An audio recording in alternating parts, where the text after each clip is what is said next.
नमस्कार दोस्तों। आज की कहानी का नाम है माँ की ममता। एक छोटे से कस्बे में समीर नाम का एक लड़का रहता था। बचपन में ही पिता की मृत्यु हो जाने के कारण परिवार की आर्थिक स्थिति बड़ी दयनीय थी। समीर की माँ कुछ पढ़ी लिखी जरूर थी, लेकिन इतनी पढ़ाई से नौकरी कहाँ मिलने वाली थी। सो घर घर बर्तन मांज कर और सिलाई बुनाई का काम करके किसी तरह अपने बच्चे को पढ़ा लिखा रही थी। समीर स्वभाव से थोड़ा शर्मीला था और अक्सर चुपचाप बैठा रहता था। एक दिन जब वो स्कूल से लौटा तो उसके हाथ में एक लिफाफा था। उसने माँ को लिफाफा पकड़ाते हुए कहा, माँ, मास्टर साहब ने तुम्हारे लिए एक चिट्ठी भेजी है, ज़रा देखो तो इसमें क्या लिखा है। माँ ने मन ही मन में चिट्ठी पढ़ी और मुस्कुरा कर बोली, बेटा, इसमें लिखा है कि आपका बेटा काफ़ी होशियार है। इस स्कूल के बाकी बच्चों की तुलना में इसका दिमाग बहुत तेज है और हमारे पास इसे पढ़ाने लायक शिक्षक नहीं है। इसीलिए कल से आप इसे किसी और स्कूल में भेजें। यह बात सुनकर समीर को स्कूल न जा सकने का दुख तो बहुत हुआ, पर साथ ही उनका मन आत्मविश्वास से भर गया कि वो कुछ खास है और उसकी बुद्धि तीव्र है।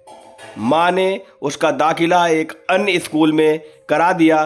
समय बीतने लगा। समीर ने खूब मेहनत से पढ़ाई की। आगे चलकर उसने सिविल सर्विसेज परीक्षा भी पास की और आईएएस ऑफिसर बन गया। समीर की माँ अब बूढ़ी हो चुकी थी और कई दिनों से बीमार भी चल रही थी और एक दिन अचानक उसकी मृत्यु हो गई।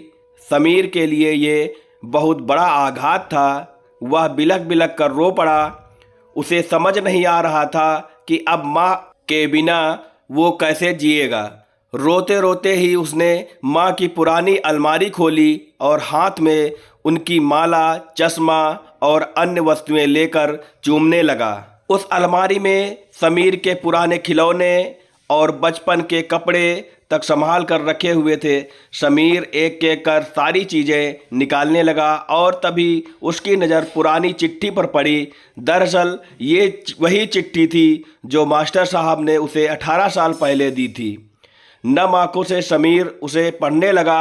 आदरणीय अभिभावक, आपको बताते हुए हमें अफसोस हो रहा है कि आपका बेटा समीर पढ़ाई में बेहद कमज़ोर है और खेल कूद में भी भाग नहीं लेता है। जान पड़ता है कि उम्र के हिसाब से समीर की बुद्धि विकसित नहीं हो पाई है, अतः हम इसे अपने विद्यालय में पढ़ाने में असमर्थ हैं। आपसे निवेदन है कि समीर का दाखिला किसी मंद बुद्धि विद्यालय में कराएं अथवा खुद घर पर रख कर इसे पढ़ाएं। सादर प्रिंसिपल। समीर जानता था कि भले अब उसकी माँ इस दुनिया में नहीं रही, पर वो जहाँ भी रहें उनकी ममता, उनका आशीर्वाद सदा उस पर बना रहेगा। भगवान सभी जगह नहीं हो सकते, इसीलिए उसने माएँ बनाई। माँ से बढ़कर त्याग और तपस्या की मूर्त भला और कौन हो सकता है। हम पढ़ लिख लें, बड़े होकर कुछ बन जाएं, इसके लिए वो चुपचाप न जाने कितनी कुर्बानियाँ देती हैं। अपनी ज़रूरतें मारकर हमारे शौक़ पूरा करती हैं। यहाँ तक कि संतान बुरा व्यवहार करे तो भी माँ उसका भला ही सोचती है। सचमुच माँ जैसा कोई नहीं हो सकता। धन्यवाद दोस्तों।